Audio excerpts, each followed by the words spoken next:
Bersama selamat malam, Shalom Bapak Ibu, rekan-rekan, eh,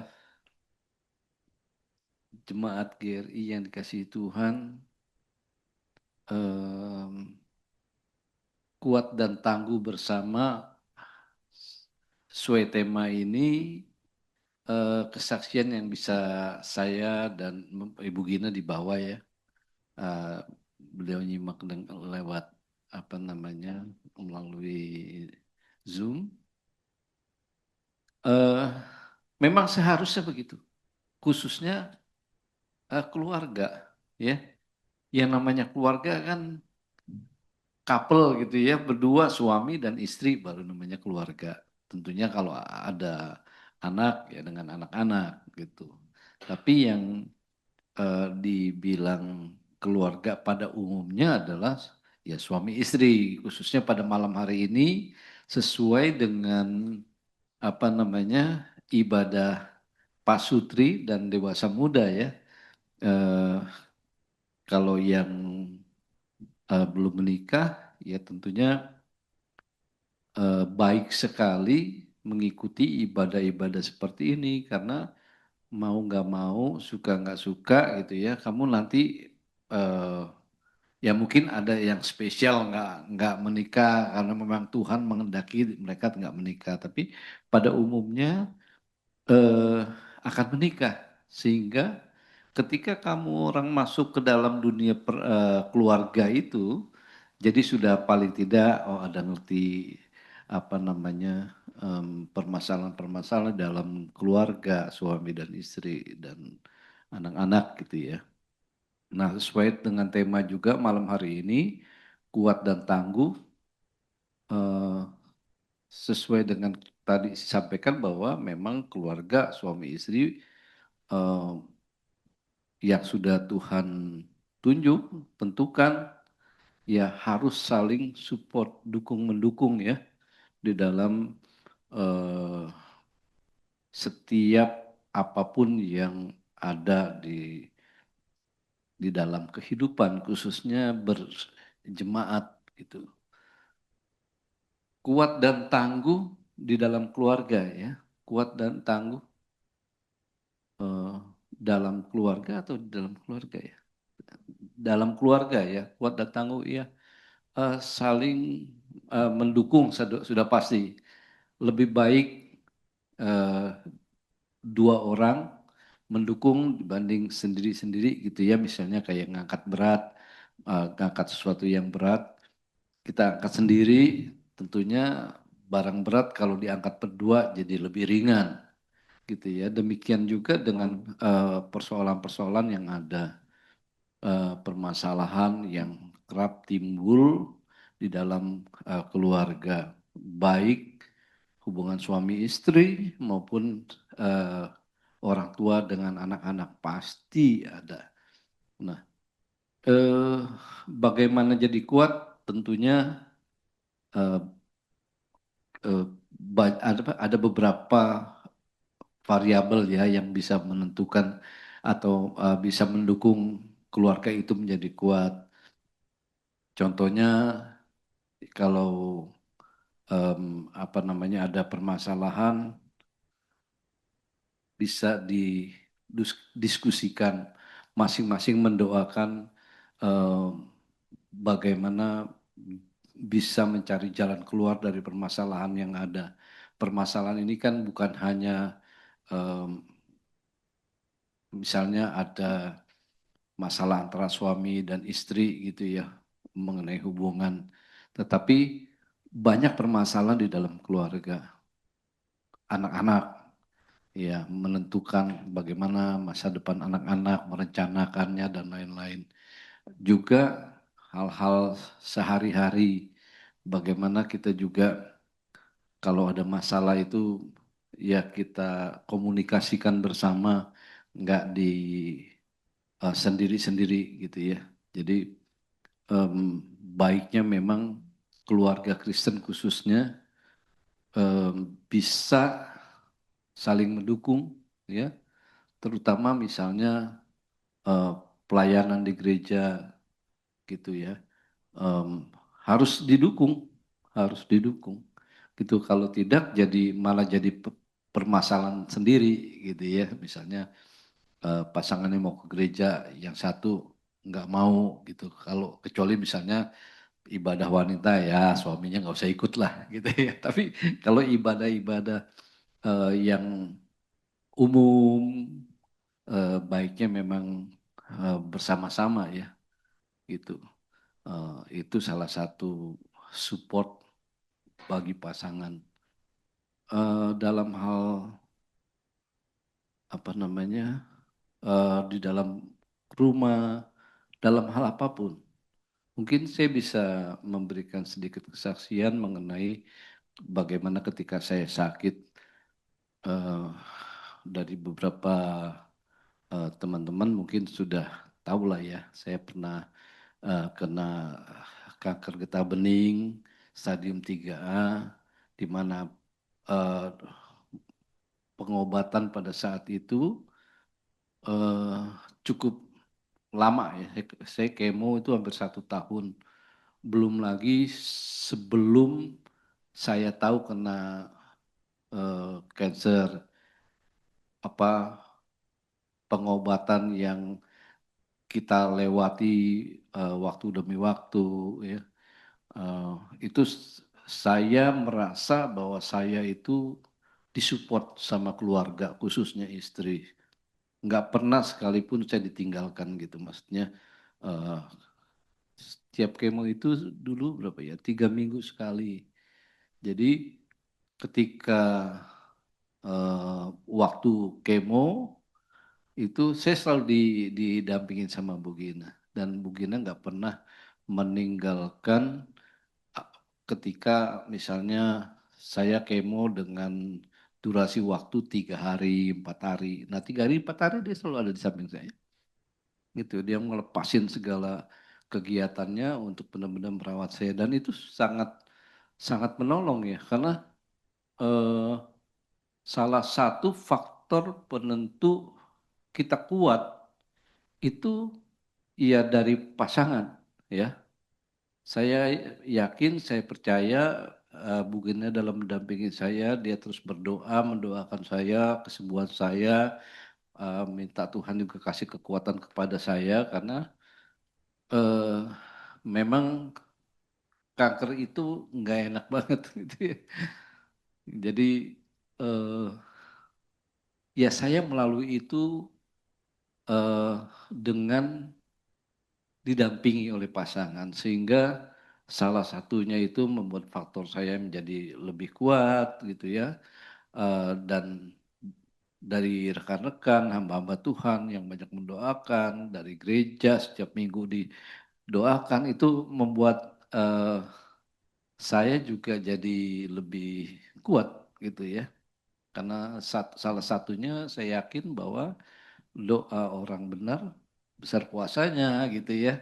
Mungkin saya belum terlalu benar, tapi berapa banyak orang yang saya yakin benar-benar mendoakan saya, sehingga Tuhan berbelas kasihan sama saya, sehingga saya juga diluputin dari apa namanya penyakit tersebut ya. Saya bisa sembuh seperti yang Bapak Ibu rekan-rekan sekalian bisa melihat saya sampai saat ini eh, sudah bisa melewati itu di tahun ke-7 kalau nggak salah gitu ya. Nah jadi eh, saya mengajak pasangan-pasangan khususnya eh, ya kalau mau kuat ya saling dukung mendukung lah ya di dalam doa, harapan dan segalanya gitu ya. Saya yakin seperti juga saya ingat em, apa pesan dari Bapak Gembala kita, Bapak almarhum Pendeta Bikman Sirait, yang mau membangun gereja kita ini dengan keluarga-keluarga gitu. Itu saya ingat sekali itu. Keluarga-keluarga yang saling melayani itu. Nah, malam ini kembali saya ngingetin ya teman-teman yang sudah berkeluarga, Bapak Ibu, dan juga yang dewasa muda ya, lebih ketika kamu nanti di dalam berkeluarga, yaitu harus saling support, dukung-mendukung. Memang kelihatan ngomongnya gampang, jalaninnya susah gitu ya. Karena dengan banyak problem gitu. Nah, problem masalah itu harus kita selesaikan dan kita jadi jalan keluar. Jangan sampai si iblis itu menggunakan permasalahan itu yang akhirnya membuat kita menjadi hubungan kita dengan Tuhan itu renggang gitu ya. Kita jujur ketika kita misalnya ribut sama pasangan, kemudian pas hari Minggu lagi ibadah, udah bawaannya udah mendingan nggak usah ke gereja deh gitu. Akhirnya gereja ditinggalkan. Ya kita menjauh dari kasih Tuhan yang lama-lama kalau itu terus dibiarkan akhirnya malah lebih parah gitu ya. Jadi ya kita terus berjuang, kita terus mohon Tuhan memberikan kepada kita kekuatan kepada kita dan pasangan untuk terus bisa mendukung satu sama lain. Demikian, terima kasih. Ya, terima kasih Pak Tony. Ya, jadi kita sama-sama udah dengerin kesaksian dari Pak Tony, bagaimana bisa kuat melewatinya karena ada pasangan yang mendampingi. Ada banyak orang yang mendukung. Ya, kita akan lebih jauh mendengarkan firman Tuhan hari ini, bagaimana menjadi kuat, siap menghadapi segala sesuatu yang ada. Mari kita nyanyikan sebuah pujian yang akan mempersiapkan kita memasuki firman Tuhan hari ini. Jiwaku merindukanmu.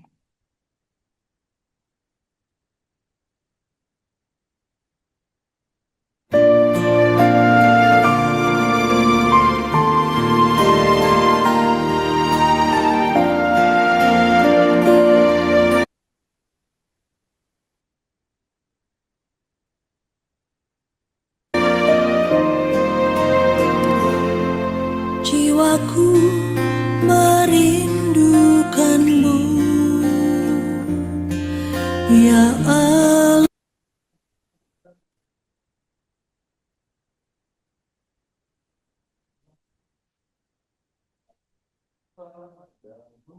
Allah yang hidup, jiwaku haus kepadamu, ya Allah yang hidup.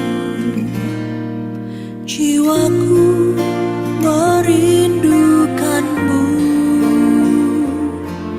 ya Allah yang hidup. Jiwaku haus kepadamu,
Baik, mari kita berdoa. Tuhan, kami sungguh bersyukur untuk kasih Tuhan bagi kami. Terima kasih untuk penyertaan Tuhan yang nyata bagi kami, memimpin kami dalam setiap aktivitas kami sepanjang hari tadi sampai pada malam hari ini ya Tuhan. Kami masih diberi kesempatan oleh Tuhan untuk datang kepadamu. Dan biarlah setiap kami boleh datang dengan penuh ucapan syukur, membilang terima kasih untuk setiap penyertaan Tuhan bagi kami. Terima kasih ya Tuhan. Saat ini kami sudah memuji dan memuliakan nama Tuhan. Dan kami akan mendengarkan kebenaran firman-Mu. Biarlah Tuhan yang menolong setiap kami, memimpin setiap kami. Sehingga kebenaran firman-Mu boleh terus mengingatkan kami, memproses kami, menjadikan kami pribadi-pribadi yang mengasihi Tuhan dalam hidup ini. Secara khusus membangun kehidupan keluarga yang percaya kepada Tuhan. Terima kasih ya Tuhan. Kami mau merenungkan kebenaran firman-Mu. Di dalam nama Tuhan Yesus Kristus kami bersyukur, kami berdoa. Amin. Baik, selamat malam, shalom. Malam hari ini kita akan bersama-sama menyampaikan, bersama-sama merenungkan kebenaran firman Tuhan. Dan biarlah kita boleh melihat kembali seperti apa kehidupan keluarga kita, sejauh mana kita menjalaninya, dan apa yang menjadi fokus dan tujuan di dalam kehidupan keluarga kita. Kita akan membaca bagian kebenaran firman Tuhan di dalam Mazmur 128 ayat yang pertama dan seterusnya. Mazmur pasal 128 ayat yang pertama sampai ayat yang ke-6. Saya akan membacakan untuk kita semua. Demikian firman Tuhan. Mazmur 128 ayat yang pertama sampai ayat yang ke-6. Nyanyian Ziarah. Berbahagialah setiap orang yang takut akan Tuhan, yang hidup menurut jalan-jalannya. Engkau akan memakan hasil jerih payah tanganmu. Berbahagialah engkau karena baiklah keadaanmu. Istrimu akan menjadi seperti pokok anggur yang subur di dalam rumahmu. Anak-anakmu seperti tunas pohon zaitun sekeliling mejamu. Sesungguhnya demikianlah akan diberkati orang yang takut akan Tuhan. Kiranya Tuhan memberkati engkau dari Sion, supaya engkau melihat kebahagiaan Yerusalem seumur hidupmu, dan melihat anak-anak dari anak-anakmu, damai sejahtera atas Israel.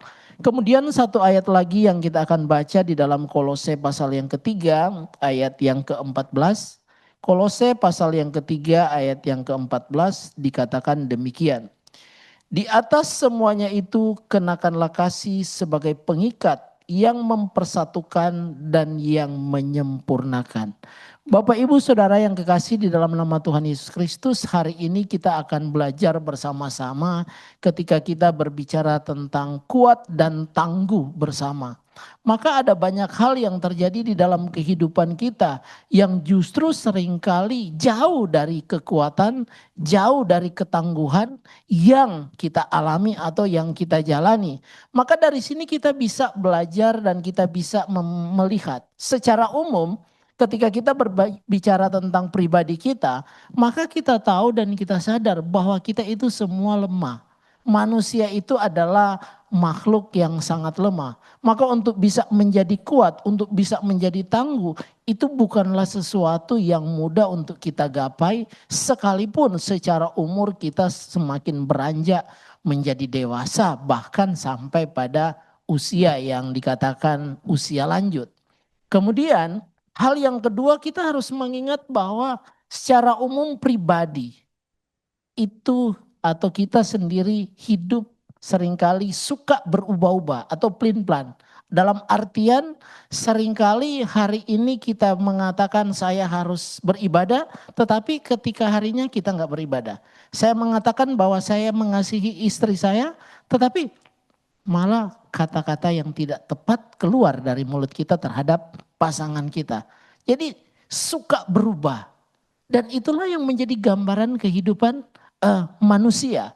Kemudian hal yang ketiga, secara umum kita melihat bahwa cenderung kita tidak suka kalau diatur.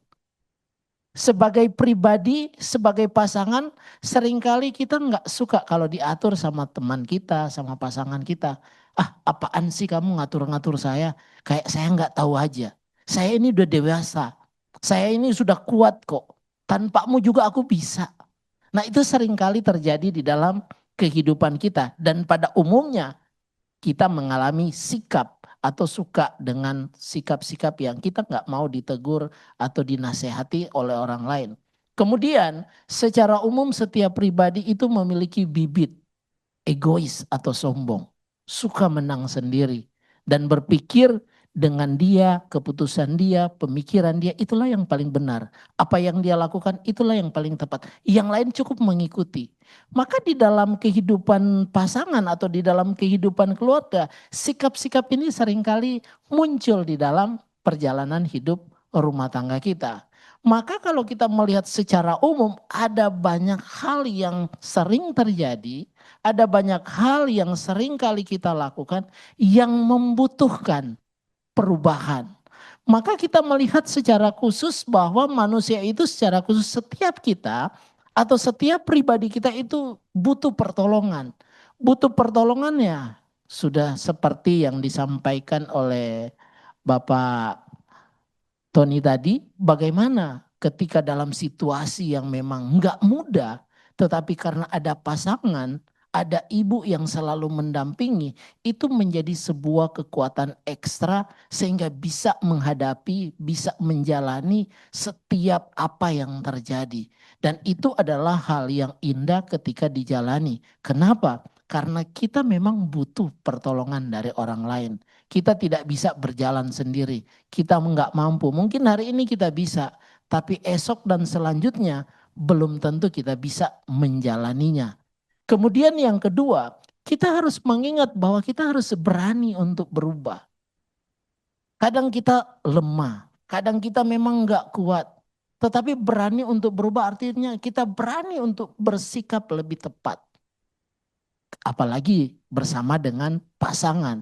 Itu menjadi hal yang harus kita pikirkan bersama, kita renungkan bersama. Bagaimana kita menjalani sebuah kehidupan yang terus mengalami perubahan. Kemudian yang berikut secara khusus kita harus mampu berkomitmen atau kita harus mampu berjanji pada diri kita sendiri. Bagaimana saya menjalani kehidupan saya secara pribadi, bagaimana saya berjalan bersama dengan pasangan, bagaimana saya membangun kehidupan keluarga. Kita harus komit atau kita harus berjanji dalam kehidupan kita dan itu harus kita jalani. Kemudian yang terakhir bicara integritas. Artinya mau mengungkapkan bahwa setiap pribadi yang seringkali pelin-pelan atau berubah, seringkali tidak menunjukkan seperti apa yang dia sampaikan, maka dari sini kita butuh integritas. Antara perkataan kita, perilaku kita, itu hendaklah berjalan bersama. Sehingga orang bisa melihat, iya ya ternyata suaminya bisa. Apa yang dia sampaikan, dia bisa lakukan. Sehingga ketika istrinya melihat, oh iya ternyata suami saya atau pasangan saya mulai berubah. Atau demikian sebaliknya. Kemudian dari sini kita bisa melihat bahwa secara umum, secara khusus itulah gambaran kita sebagai manusia atau sebagai laki-laki atau sebagai perempuan atau sebagai suami atau sebagai istri. Itulah gambaran kita. Maka dari sini kita bisa melihat betapa luar biasanya tantangan kehidupan yang terjadi saat ini. Tidak bisa dipungkiri bahwa pasangan Kristen itu terus diperhadapkan dengan situasi yang terus mengalami perubahan. Sebagai contoh ketika di dalam kehidupan keluarga, Pak biasanya kalau awal-awal menjalani sebuah kehidupan keluarga itu tampak begitu baik. Tetapi dengan berjalan waktu seringkali ada perubahan-perubahan dari pasangan yang terjadi. Itu secara pribadi. Tetapi kalau kita melihat di dalam dunia digital saat ini pun mempengaruhi kehidupan rumah tangga. Sebagai contoh saat kita malam hari ini. Contoh kita beribadah bersama. Tetapi kita di sisi lain kita ada di sini bersama. Tetapi kita bersama di dunia maya. Maka akan menjadi berbeda Ketika kita bersama-sama ada di tempat ini, itu lain sentuhannya. Maka kalau kita kan kalau ibadah minggu ada online, ada yang onsite. Tetapi ketika kita ibadah, cenderung yang onsite itu lebih serius, cenderung lebih berjaga-jaga dibanding dengan yang online. Tapi kita nggak bisa istilahnya mengubah situasi itu. Karena itu memang terjadi dan kita ada di situ dan kita juga mengalami dan ini menjadi tantangan. Dunia digital membawa sebuah perubahan, tapi bagaimana kita melihat sebagai pasangan, sebagai keluarga dalam menyikapi situasi seperti ini. Kemudian kalau kita melihat di dalam tantangan saat ini, fokus utama dari pasangan Kristen atau pasangan hidup atau kita suami istri, fokus utama adalah membangun hubungan yang sehat dan berorientasi pada masa depan. Itu adalah hal yang baik. Tetapi sebagai keluarga Kristen, kalau kita hanya fokus pada membangun hubungan yang sehat dan berorientasi pada masa depan, itu ada yang kurang. Karena kecenderungan kita akan berjuang ada di sana dan kita melupakan ada nilai-nilai Alkitabiah, ada nilai-nilai kebenaran yang harusnya menjadi fokus dalam hidup kita yang seringkali justru terabaikan. Nah, ini menjadi tantangan bagi kita.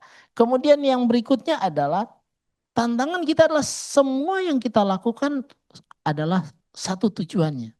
Apapun yang kita lakukan baik itu dalam pekerjaan kita, dalam kehidupan keluarga, tujuannya adalah kepuasan dan keberhasilan.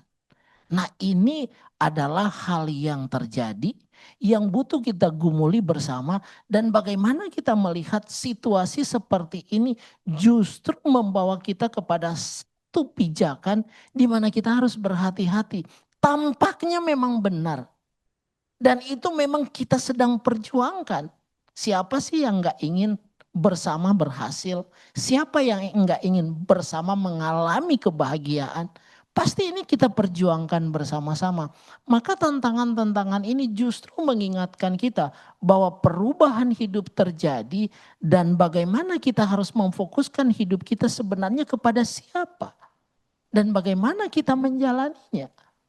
Karena kalau melihat tantangan hidup ini, orang yang tidak percaya kepada Tuhan melakukan pun hal yang sama.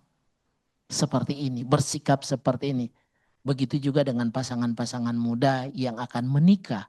Mereka memikirkan masa depan, mereka memikirkan bagaimana berhasil. Tetapi kadang lupa menempatkan diri sebagai orang yang percaya kepada Kristus. Maka ketika kita membaca tadi dalam Mazmur 128 ayat pertama sampai ayat yang ke-6, kita melihatnya di dalam ayat yang pertama dikatakan begini. Berbahagialah setiap orang yang takut akan Tuhan, yang hidup menurut jalan yang ditunjukkannya. Maka dari sini kita bisa melihat bahwa ungkapan berbahagialah setiap orang yang takut akan Tuhan. Ini lagi menunjukkan satu kesempurnaan pandangan, satu kesempurnaan kebenaran tentang kehidupan keluarga. Karena apa? Karena kehidupan keluarga ukuran kebahagiaannya itu adalah bukan hanya berbicara tentang secara jasmani. Secara jasmani aku sehat, secara jasmani aku bisa makan, aku bisa menjalani kehidupan keluarga, dan aku bisa bekerja, dan aku bisa berhasil. Tetapi berbahagialah di sini lagi mengungkapkan seluruh aspek kehidupan. Salah satunya adalah kebahagiaan di mana kerohanian kita itu bertumbuh. Maka sebagai keluarga, dasar yang paling penting dari sini kita bisa melihat bahwa di dalam Mazmur 128 itu lagi mengungkapkan yang pertama menekankan khusus kepada kehidupan keluarga di mana mereka harus melihat bahwa kehidupan keluarga yang ada ini harus dibawa kepada apa yang Tuhan inginkan. Bekerja nggak ada yang salah, memang Tuhan suruh bekerja. Tapi jangan lupa berdoa. Berdoa nggak ada yang salah, tapi jangan lupa bekerja. Itu paket yang harus kita pegang sebagai pribadi atau sebagai anak-anak Tuhan, sebagai keluarga.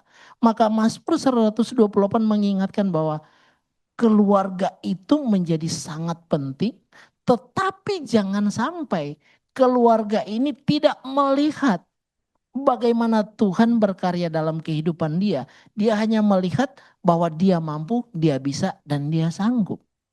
Dan itu seringkali terjadi. Kemudian bagaimana di sini dibawa kepada hidup takut akan Tuhan seperti di ayat yang pertama tadi.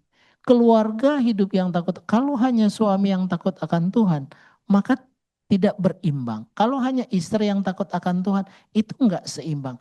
Tetapi kekuatan itu justru lahir dari sebuah kebersamaan. Ketika bisa berdoa bersama di rumah, wah itu sesuatu yang apa?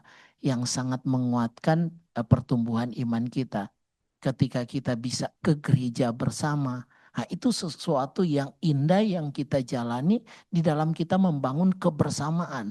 Menjadi keluarga yang kuat atau menjadi keluarga yang tangguh bukan hanya kita bisa bersama meraih keberhasilan atau bukan hanya kita bisa bersama mendapatkan apa yang kita inginkan, tetapi justru bagaimana kita mendasarkannya di dalam takut akan Tuhan itu.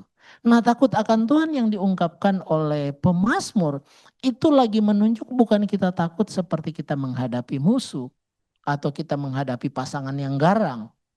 Tetapi takut akan Tuhan ini lagi mengungkapkan bagaimana kita bersikap.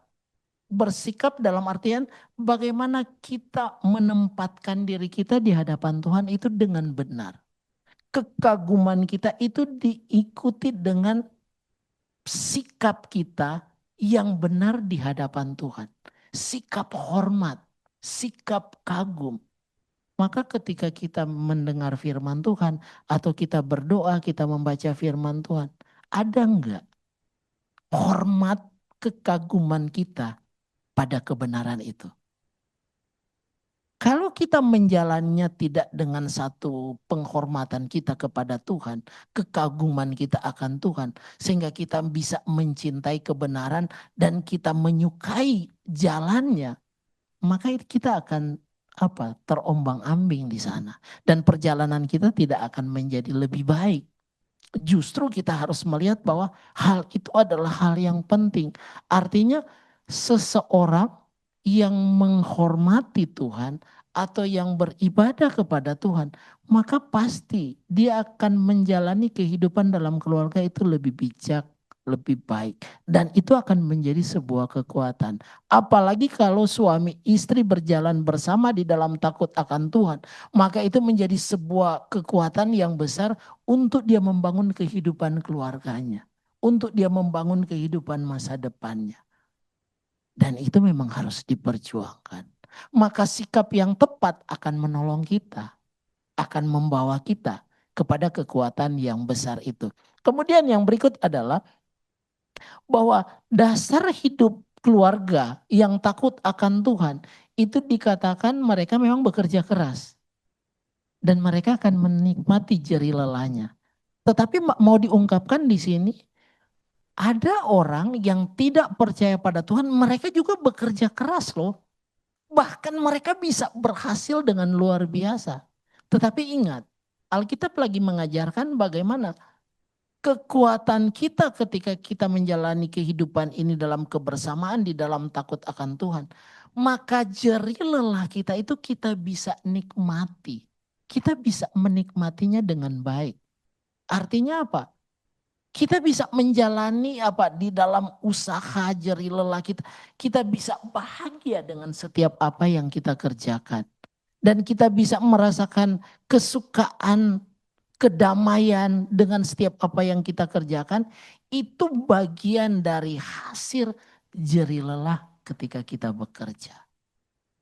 Karena makanya ada orang suka bilang, iya ya, ada orang dikaruniai untuk menikmati kebahagiaan. Tapi ada orang hanya dikaruniai untuk bekerja tapi tak mampu menikmati kebahagiaan. Tapi orang yang percaya itu justru dia diberkati oleh Tuhan waktu dia bekerja. Sehingga dia bisa menikmati baik dia bekerja maupun menikmati hasilnya. Kan ada orang hanya bisa menikmati hasilnya kan. Padahal waktu dia bekerja dia bisa menikmati pekerjaan itu. dan menjadi kebahagiaan bagi dia. Maka suami istri yang bekerja menikmati jerih lelahnya di dalam takut akan Tuhan, wah itu indah sekali. Bersama menjadi kuat, bersama menjadi tangguh, bersama bekerja, dan bersama menikmati hasil jerih lelah. Itu kata firman Tuhan. Kemudian yang berikut, berkat dalam keluarga, kebahagiaan dan kesejahteraan hidup. Artinya setiap berkat dan kesejahteraan itu kita dapatkan dari mana? Dari Tuhan yang memberkati kita. Maka berbahagialah orang yang takut akan Tuhan dan yang menuruti perintahnya atau jalannya.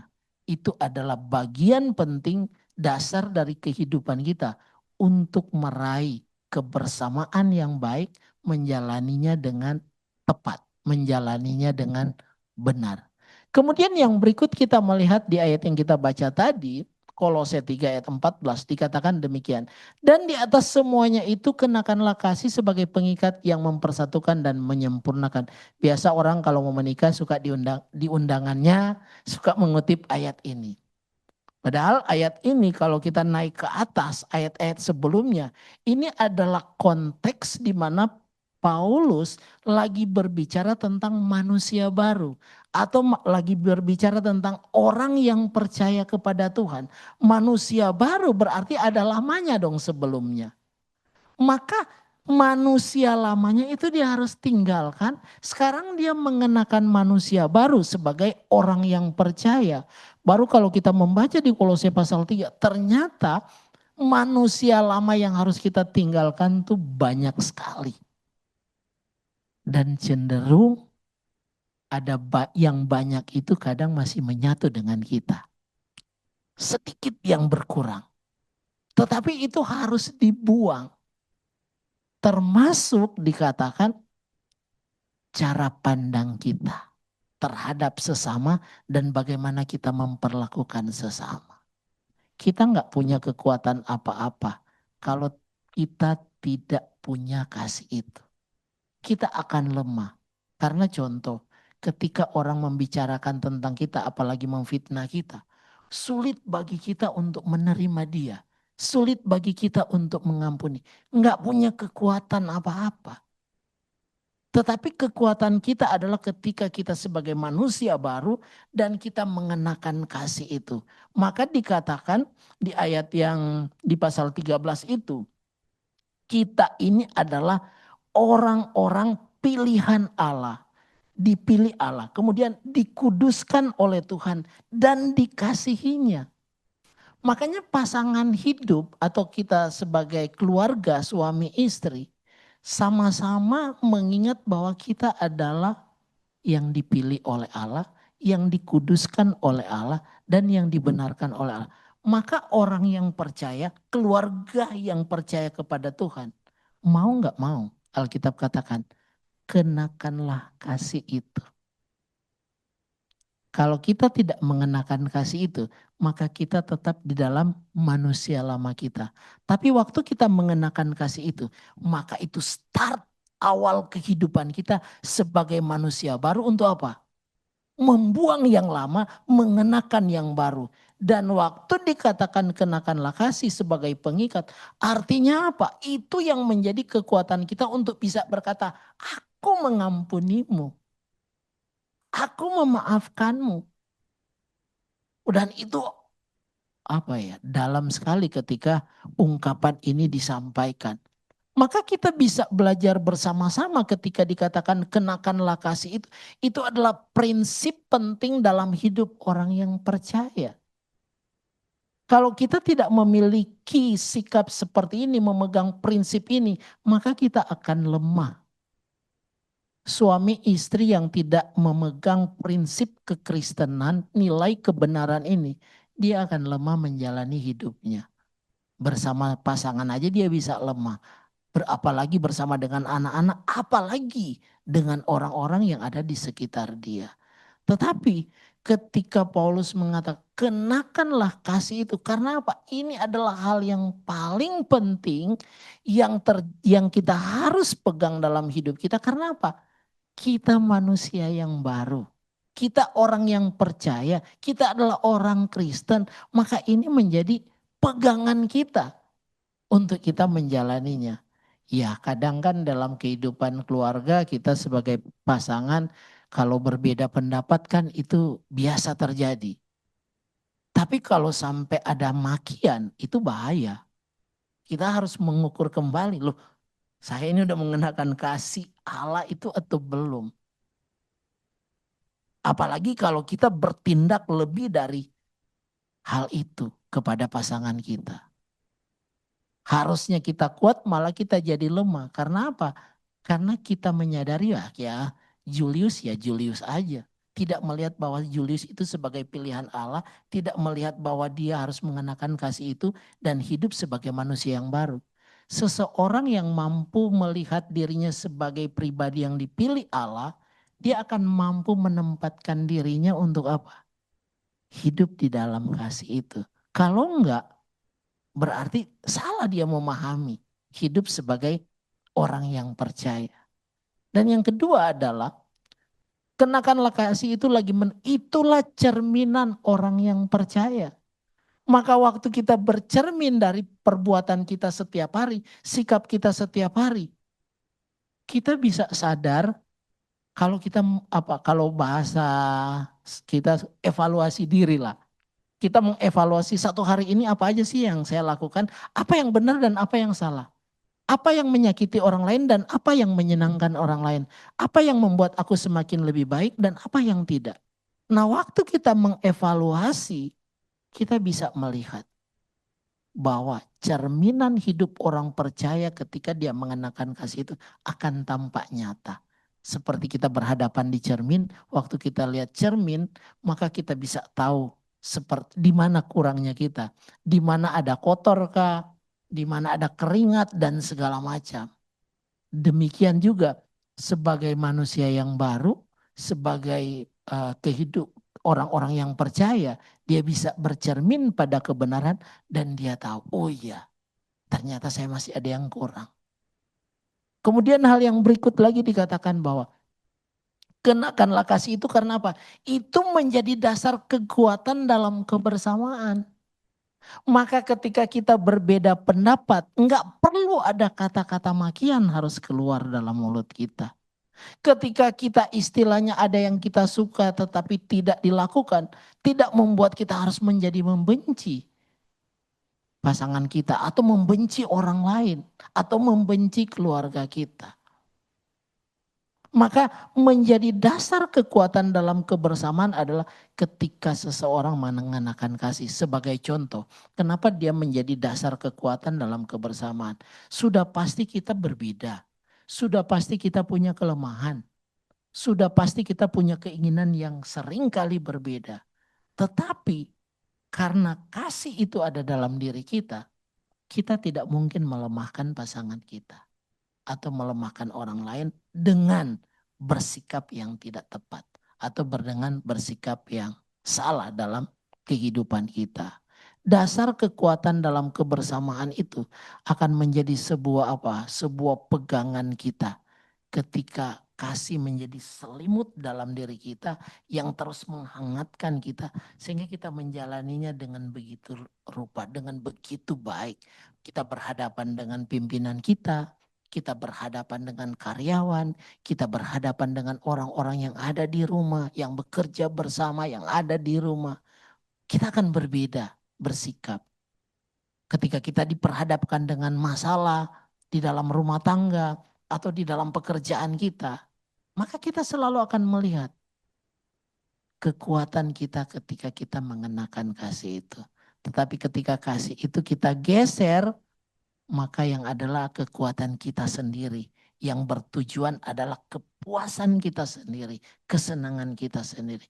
Bukan lagi apa yang menjadi kehendak Tuhan dalam hidup kita. Atau seperti pemazmur mengatakan tadi, mengikuti jalan-jalannya. Kemudian kenakanlah kasih itu sebagai pengikat yang mempersatukan dan yang menyempurnakan. Wah, betapa luar biasanya. Sebagai manusia baru, sebagai orang-orang pilihan Tuhan, ketika mengenakan kasih itu. Karena itulah yang akan mempersatukan dalam perbedaan kita. Dan itulah yang akan memberi kekuatan kepada apa? Kepada kekurangan-kekurangan kita. Kalau dikatakan mempersatukan dan menyempurnakan, berarti tidak ada hal lain yang bisa mempersatukan dan menyempurnakan dalam hidup kita. Maka ketika pemazmur mengatakan takutlah akan Tuhan, maka di situ lagi itulah prinsip yang dijalani keluarga Kristen. Ketika di dalam perjanjian baru dikatakan kenakanlah kasih, itulah menjadi prinsip hidup orang percaya sebagai manusia baru yang dipilih oleh Tuhan. Maka menjadi tidak mudah ketika kita menjalani kehidupan keluarga yang kuat dan tangguh. Apalagi di kekinian masa saat ini, begitu banyak keluarga yang rapuh. Padahal mereka ada di dalam gereja. Ada begitu banyak keluarga yang tampaknya baik, tetapi rapuh di dalamnya. Ada begitu banyak pasangan-pasangan Kristen yang harusnya mereka memilih pasangan yang seiman, tetapi cinta justru karena saking cintanya nggak peduli mau seiman nggak seiman, gua terima aja, kita jalani aja.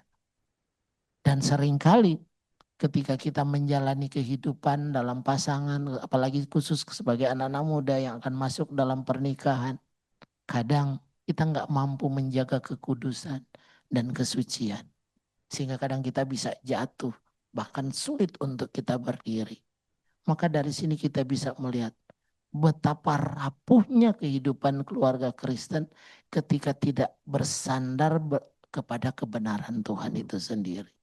Ada begitu banyak contoh, ada begitu banyak pengalaman, ada begitu banyak kesaksian yang menceritakan tentang pasangan-pasangan Kristen. Tapi satu hal yang kita harus ingat, pasangan-pasangan yang mengalami kegagalan atau keluarga-keluarga yang mengalami kegagalan itu sebenarnya karena mereka tidak takut pada Tuhan. Karena mereka hanya menjalani apa yang mereka inginkan, yang memuaskan mereka, bukan apa yang menyenangkan hati Tuhan. Maka kita harus juga melihat bahwa ketika keluarga Kristen dibangun di dalam takut akan Tuhan, maka kasih itu akan nyata dalam kehidupan pribadinya. Maka kuat dan tangguh bersama itu lagi mau berbicara tentang apa di dalam kehidupan kita. Supaya kita bisa kuat, supaya kita bisa tangguh, kita sudah melihat dari kebenaran firman Tuhan. Maka yang pertama kita harus ingat bahwa bersama itu memang indah. Kalau kita bersama nggak merasakan keindahan, nggak merasakan kenyamanan, ngapain kita berkeluarga? Tetapi kalau kita bersama, kita bisa meraih keberhasilan bersama, kita bisa beribadah bersama, kita bisa berdoa bersama, kita bisa belajar mengasihi Tuhan bersama, kita bisa saling menegur ketika ada yang salah, ada yang kurang, ada yang harus diperbaiki. Maka itu menjadi sebuah hal yang indah di dalam kita menjalani kehidupan kita. Dan kekuatan itu akan hadir di dalam kebersamaan. Ketangguhan itu akan menjadi kuat bagi kita. Kita akan tangguh ketika kita menghadapi persoalan secara bersama-sama. Dan itu adalah hal yang indah dalam hidup kita. Kemudian yang kedua yang menjadi pembelajaran, ingat bahwa keegoisan itu selalu menghancurkan. Jadi bibit sombong yang ada dalam diri kita. Setiap kita, saya suka bilang bahwa setiap kita memiliki bibit sombong itu. Tetapi jangan sampai kita memeliharanya dan memupuknya menjadikan kepuasan, menjadikan kebahagiaan bagi kita. Kita harus ingat bahwa keegoisan itu menghancurkan. Sehingga kita berhati-hati ketika kita bersikap terhadap pasangan kita, ketika kita mengambil keputusan, kita harus benar-benar bijak, kita harus benar-benar men-sharingkan kepada pasangan, kepada orang yang kita kasihi atau kepada keluarga, sehingga kita menjalaninya dengan baik dan menjalaninya dengan benar.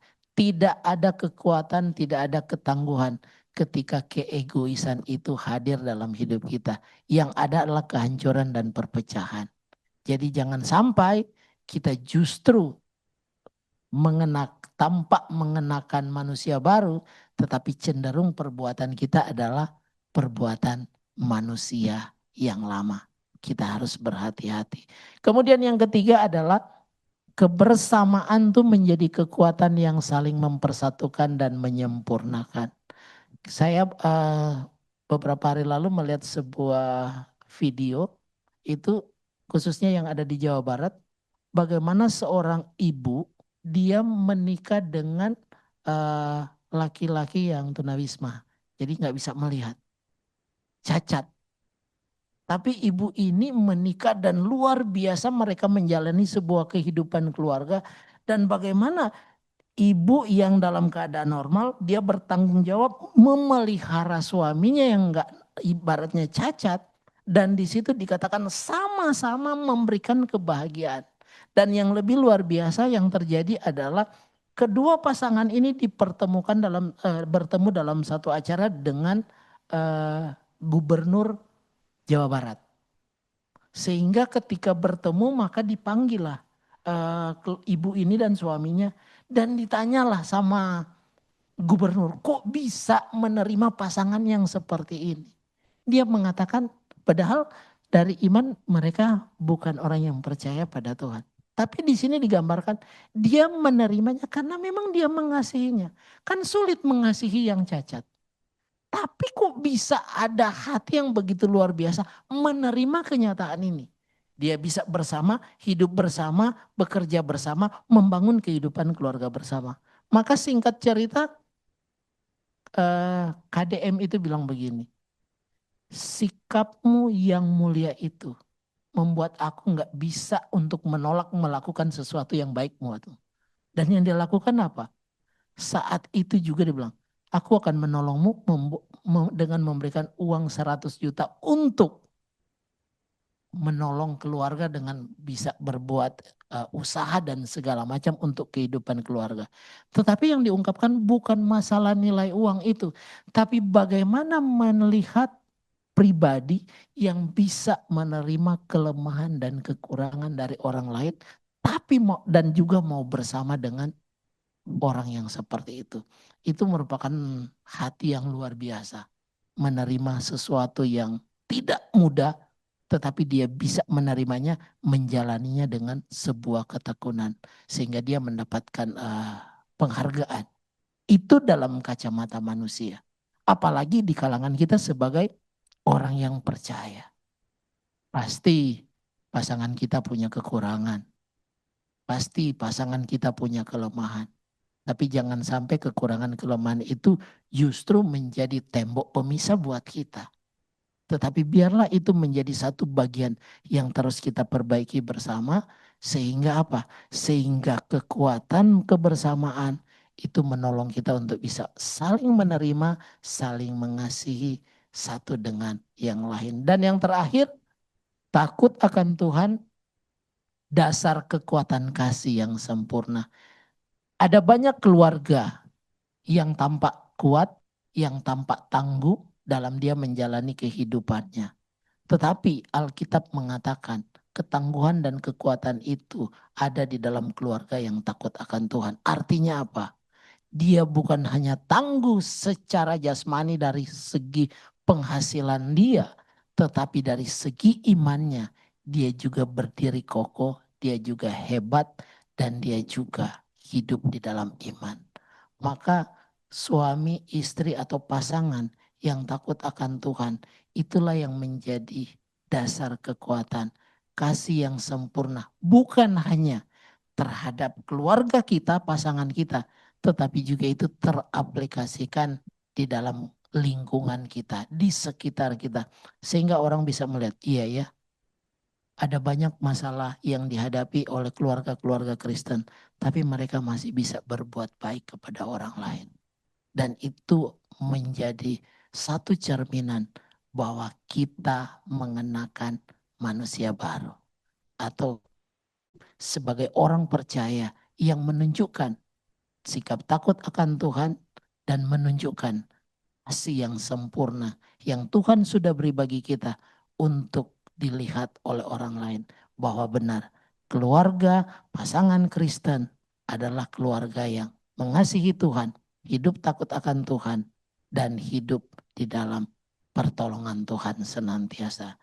Biar kiranya firman Tuhan malam hari ini boleh terus mengingatkan kita sebagai keluarga-keluarga yang kuat dan tangguh dalam kebersamaan dengan mendasarkan itu di dalam takut kekuatan kasih yang sempurna yang Tuhan beri dalam kehidupan kita. Amin untuk kebenaran firman Tuhan.